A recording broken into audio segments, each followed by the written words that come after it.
Bana, ni moja kati ya taarifa kubwa sana hivi sasa ni kutokea ndani ya klabu ya soka ya Simba kuhusiana na kipindi hiki cha usajili kwa dirisha kubwa kabisa, na tunaona vilabu mbalimbali vikiwa vinaendelea kupambana ili kuweza kuhakikisha kwamba vinapata wachezaji ambao wenye wasifu mkubwa, lakini pia wenye uwezo wa kuweza kupambania timu zao husika hasa zinapokuwa kwenye mechi. Na moja kwa moja hivi sasa ni taarifa kutokea ndani ya klabu ya soka ya Simba. Bana, Simba sasa inataka kuwa tishio Afrika, lakini yote hii ni kutokana wameweza kujifunza kutokana na makosa, na taarifa rasmi zinasema kama hivi.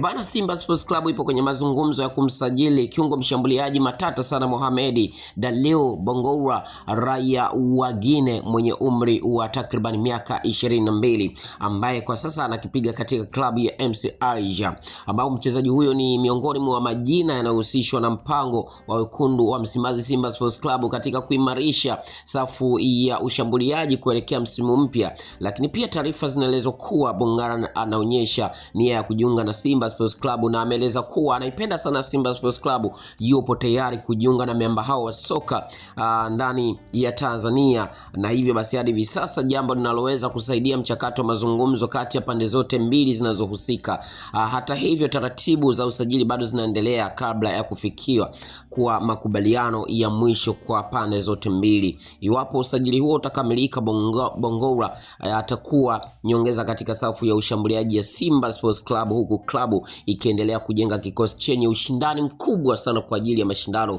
ya msimu huu ambao unatarajiwa kuanza hivi karibuni. Nini hasa maoni yako kuhusiana na usajili huu ambao Simba Sports Club wanakwenda kufanya? Tunaamini kwamba Simba Sports Club wapo na scouting nzuri ya kuweza kutafuta wachezaji wazuri, na ndio maana hadi hivi sasa msimu huu uliomalizika tumeona Simba Sports Club imekuwa tishio na inaendelea kuwa tishio zaidi kwa kusajili wachezaji ambao wenye uwezo wa hali ya juu. Na kikubwa gusa neno subscribe, like, comment na kushare. Hii ni Chuma Online TV.